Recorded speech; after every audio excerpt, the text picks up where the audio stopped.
सफेद पाउडर। ये जो सफेद पाउडर बरामद हुआ है, एफएसएल की टीम ने इसके सैंपल्स भी ले लिया है। अब इसकी जांच जो है वह की जाएगी। और एक ही क्षेत्र में 40 दिन पहले हमने देखा कि किस तरह से विस्फोट हुआ, व्हाइट पाउडर वहां पर सीआरपीएफ के स्कूल में जब विस्फोट हुआ था, धमाका हुआ था, तो हमने देखा था। अब वैसा ही एक आप देखेंगे कि मिलती जुलती उसी क्षेत्र के अंदर घटना हो रही है और सफेद पाउडर एक बार फिर से बरामद होता है। ये एक बड़ा चिंता का विषय है और सिक्योरिटी के मद्देनजर भी अगर हम कहें तो ये एक बहुत ही सीरियस हम कह सकते हैं इस वक्त देश की राजधानी दिल्ली में ये घटनाएं देखने को मिल रही हैं। और कई सारे सीसीटीवी फुटेज आपको बता दें कि पुलिस के हाथ भी लगे हैं। वहां पर जो आई विटनेस है, चश्मदीद हैं, उनके साथ भी पुलिस लगातार इन्वेस्टिगेट जो है वह कर रही है। लेकिन इस बीच खुफिया एजेंसियों की अगर हम बात करें, इंटेलिजेंस इस वक्त बहुत ज्यादा अलर्ट हो गई है। दिल्ली के रोड़ी में प्रशांत विहार है, आपको बता दें इससे पहले भी 40 दिन का अगर हम जिक्र करते हैं, 40 दिन पहले जो सीआरपीएफ स्कूल में धमाका होता वह भी रोड़ी में हुआ था।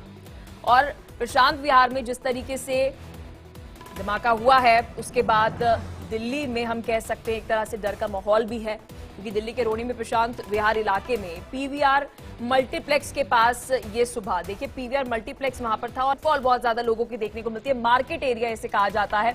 खबर पर और अधिक जानकारी के साथ मेरे सहयोगी पंकज हमारे साथ दिल्ली से जुड़ चुके हैं। पंकज, देखिए ये बहुत सीरियस है क्योंकि इससे पहले रोड़ी में इसी तरीके की घटना होते हुए नजर आई और एक बार फिर से रोड़ी के प्रशांत विहार के अंदर हमने देखा कि घटना होते हुए नजर आ रही है।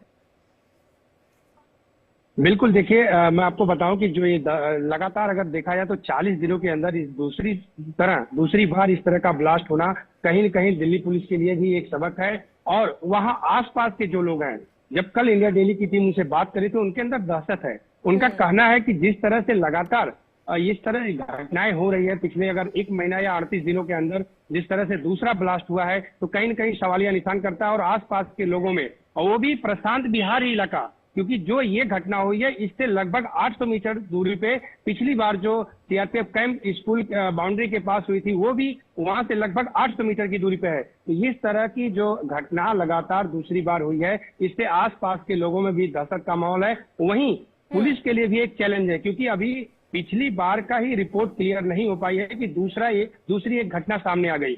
ऐसे में आपको बताएं कि वहां से लगभग 60 से 70 मीटर की दूरी पर खुद क्राइम ब्रांच के एसीपी बैठते हैं और जहां ये धमाका हुआ है ये भीड़ भाड़ वाला इलाका है। अगर लोग जो पार्क में जो लोग मौजूद थे, हमने जब उनसे कल बात किया तो उनका कहना था कि मॉर्निंग वॉक में लोग यहाँ टहलने आते हैं। अगर जिस तरह से धमाका हुआ, बड़ा धमाका और होता तो खतरा ज्यादा हो सकता था, कई लोग इस चपेट में आ सकते थे। लेकिन क्षेत्र की हम बात कर रहे हैं, मैं अपना पर्सनल एक्सपीरियंस बताऊं, कई दफा मैं यहाँ पे मूवी देखने के लिए गई हूँ और यहाँ पर हम देखते हैं सुबह का समय था तो शायद इतनी भीड़ नहीं थी, लेकिन अगर हम शाम का समय देखें यहाँ पर बहुत ज्यादा भीड़ देखने को मिलती है। तो हम दर्शकों को ये जानना बेहद जरूरी है कि कितना सीरियस है कि ऐसी जगह पर इस तरह का धमाका होना।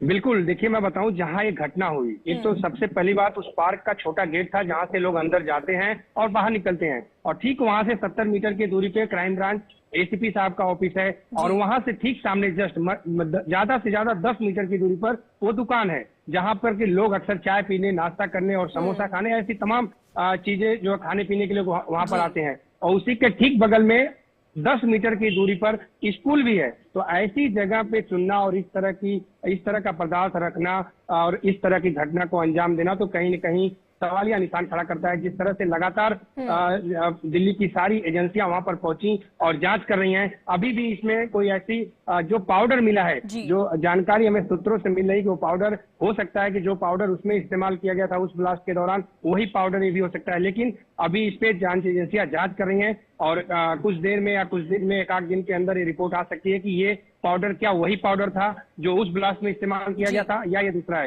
ये तमाम चीजें। बहुत शुक्रिया पंकज हर एक जानकारी साझा करने के लिए। आप इस खबर पर बने रहिएगा, आपसे अपडेट्स हम लेते रहेंगे। चलिए खबरों में आगे बढ़ते, एक और बड़ी खबर का